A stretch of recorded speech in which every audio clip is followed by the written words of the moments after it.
As we know guys, آپ سب نے دجال کے بارے میں سن رکھا ہوگا، ہم سب نے سن رکھا ہے، بہت سارے احادیث میں آیا، بہت سارے واقعات ایسے ہیں جس سے ہمیں معلوم ہے کہ دجال آئے گا. اور ہم نے یہ بھی سن رکھا ہے، کچھ لوگ کہتے ہیں دجال سیریا سے آئے گا، کچھ لوگ کہتے ہیں دجال شام سے آئے گا، کچھ لوگ کہتے ہیں دجال یمن کے سمندر سے آئے گا. تو بہت سارے واقعات، بہت ساری چیزیں ہیں. لیکن اگر میں آپ کو بولوں کہ دجال کہیں اور سے نہیں، کہ شاید دجال پاکستان سے آئے، تو یہ غلط نہیں ہوگا.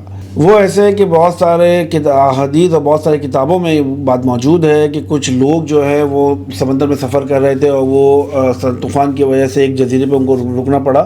وہ والا واقعہ، وہ جب واپس آئے رسول اللہ کی خدمت میں، اور سب سے پہلے انہوں نے اسلام قبول کیا، اور اسلام قبول کرنے کے بعد انہوں نے آپ صلی اللہ علیہ وسلم کو فرمایا، یا رسول اللہ، ہم جب عرب سے ایسٹ کی طرف، مشرق کی طرف ہم جب سفر کر رہے تھے تو بہت زیادہ طوفان کی وجہ سے ہمیں اپنی کشتی کو چھوڑنا پڑا. تو ہمیں اپنی بڑی کشتی کو چھوڑنا پڑا، اور پھر ہم ایک چھوٹی کشتی میں سوار ہوئے، اور سوار ہو کے ہم اور آگے جب بڑھے کہ کہیں جزیرہ ہمیں مل جائے، کوئی ہمیں کنارہ مل جائے، تاکہ ہم سالوں سے وہاں ایک کھنڈر بول دو، حویلی بول دو، وٹ ایور، کچھ بھی بول دو، وہاں پہ وہ انتظار کر رہا ہے، تو تم لوگ وہاں پہ جاؤ، وہ کو تم سے کچھ بات کرنی ہے. ہم بڑے پریشان کہ ایسا کیا واقعہ ہے، ایسا کیا چیز ہے، جو کون بندہ ہمیں یہاں جانتا ہے، جو کوئی ہمیں سالوں سے انتظار کر رہا ہے ہمارا. ہم جب وہاں پہنچے تو وہاں پہ دیکھا ہے بہت ہی خوفناک بندہ، چوپایا اور بہت ہی عجیب، پورے جسم پہ بال اس کے. وہ بندہ ہمارا بہت ہی خوفناک چیز، وہ ہمارا انتظار کر رہا تھا. اور اس نے بولا، ہم نے جب پوچھا کہ تم کون، تو اس نے پہلے بولا کہ پہلے میں تم سے سوال کرتا ہوں، تم یہ 3 سوالوں کے جواب دو. مجھے بیسان کے درختوں کے بارے میں بتاؤ، کیا وہاں پہ پھول یا پھل ہیں؟ تو ہم نے بے ساختہ ہو کے بولا کہ ہاں وہاں بہت پھول، بہت پھل ہیں. تو اس نے کہا فکر نہیں کرو، بہت جلد وہ بنجر ہو جائے گا، خشک ہو جائے گا. پھر اس نے دوسرا سوال پوچھا کہ مجھے لیک آف تبریہ کے بارے میں بتاؤ، کیا وہاں پہ پانی ہے؟ اس نے کہا ہاں وہاں تو بہت پانی ہے. انہوں نے کہا بہت جلدی وہ بھی خشک ہو جائے گا. کیا؟ پھر اس نے تیسرا سوال جو ہم سے پوچھا، وہ پوچھا کہ مجھے اس امی پیغمبر کے بارے میں بتاؤ، کیا وہ آ گیا؟ تو ہم نے کہا ہاں بالکل آ گیا، وہ مکہ سے مدینہ شفٹ ہو گئے، وہ مدینہ میں اب رہتے ہیں. کیا واقعی وہ مدینہ آ چکا ہے؟ ہم نے کہا ہاں بالکل آ چکا ہے. تو پھر اس نے بولا کہ اب میں تم کو بتاتا ہوں کہ میں کون ہوں. میں ہوں دجال، اور میں بہت جلد جو ہے وہ اس قید سے آزاد ہو جاؤں گا، اور اس کے بعد میں پوری دنیا پہ راج کروں گا. ایسا کوئی ملک، ایسی کوئی جگہ نہیں بچے گی جہاں پہ میں سفر نہ کروں، جہاں پہ میں جاؤں نہیں، جہاں پہ میری حکومت نہ ہو، جہاں میرے لوگ نہ ہوں.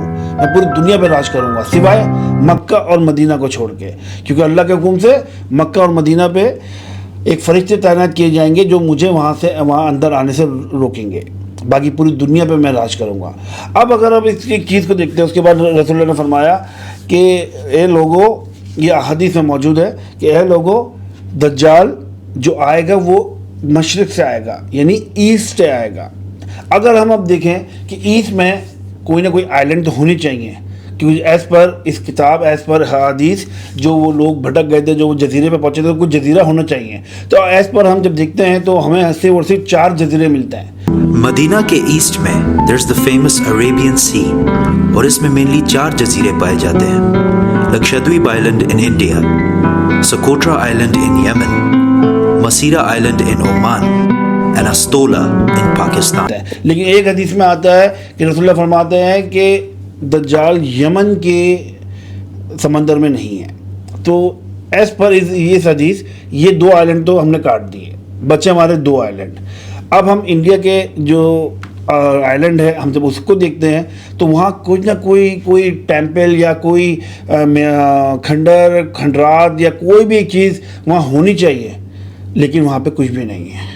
تو انڈیا بھی ہم سے کٹ گیا. اب بچتا ہے ایک آئلینڈ، استولا آئلینڈ.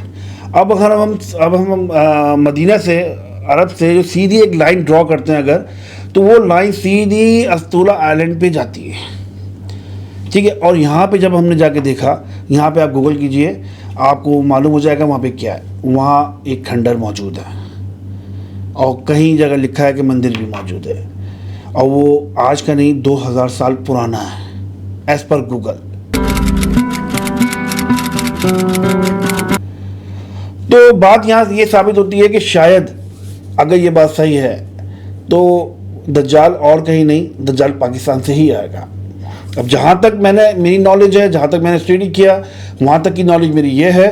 اگر آپ لوگوں کو کچھ اور معلوم ہو تو بالکل لازمی ہم سے شیئر کیجیے گا. اور بھی بہت سارے واقعات ہم نے سن رکھے ہیں کہ نبی پاک صلی اللہ علیہ وسلم ایک جگہ جا رہے تھے تو ایک گانے کی ایک بندے کی آواز آئی, تو حضرت عمر ان کے ساتھ تھے. تو حضرت محمد صلی اللہ علیہ وسلم نے جب بولا کہ جا کے دیکھو کون ہے, تو وہ جب جا کے دیکھا, نبی پاک بھی گئے ساتھ, تو انہوں نے دیکھا تو ایک بہت ہی خوفناک بندہ ایک چرپائی پہ لیٹا ہوا اور گنگنا رہا تھا.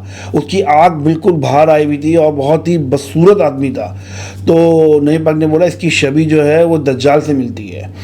تو حضرت عمر نے فوراً تلوار نکالی کہ میں اس کو مار دوں. تو محمد صلی اللہ علیہ وسلم نے ان کو روکا اور فرمایا کہ اے عمر, تم اس کو نہیں مار سکتے. اگر تو یہ دجال ہے تو تم اس کو نہیں مار سکتے, یہ تمہیں مار دے گا. اور اگر یہ دجال نہیں ہے تو ایک بے گناہ کا قتل ہو جائے گا, اس لیے چھوڑ دو, کیونکہ ان کو حضرت مہدی اور حضرت عیسیٰ کی جنگ میں ہی وہ اس کو ماریں گے. تو یہ بات بھی ہمارے سامنے ہے کہ دجال کو تو آنا ہے. اب کہاں سے آنا ہے؟ کوئی کہتا ہے یمن سے آنا ہے, سیریا سے آنا ہے, شام سے آنا ہے. وہ میں نے آپ کو تھیوری بتا دی کہ نبی پاک نے یہ بولا مشرق سے آئے گا. مشرق میں 4 آئلینڈ ملتے ہیں. ان چاروں آئلینڈ میں 3 آئلینڈ میں کوئی بھی ایک چیز موجود نہیں ہے جو اس چیز کو ثابت کر سکے کہ وہاں پہ وہ موجود تھا, وہاں پہ کوئی کھنڈر تھا یا کچھ تھا. لیکن جو پاکستان میں استولہ آئلینڈ ہے وہاں وہ چیز موجود ہے, وہاں وہ کھنڈر موجود ہے. اب اللہ بہتر جانتا ہے کہ وہ کہاں ہے دجال, کہاں سے آئے گا, کب آئے گا, کیسے آئے گا, وہ ہم کو نہیں معلوم. جتنا ہمیں اتنا ہی معلوم ہے, جتنا ہماری کتابیں, جتنا ہماری احادیث اور جتنا ہمارے قرآن میں موجود ہے, ہمیں صرف اتنا ہی معلوم ہے. باقی علماء اکرام بہتر جانتے ہیں ہم سے. باقی ویڈیو پسند آئی ہو تو شیئر کیجیے گا, اور اگر کوئی اس کے بارے میں کوئی آپ کو نالج ہو تو ہمیں آپ بالکل انفارم کر سکتے ہیں تاکہ ہماری نالج میں بھی اضافہ ہو. Thank you. اللہ حافظ.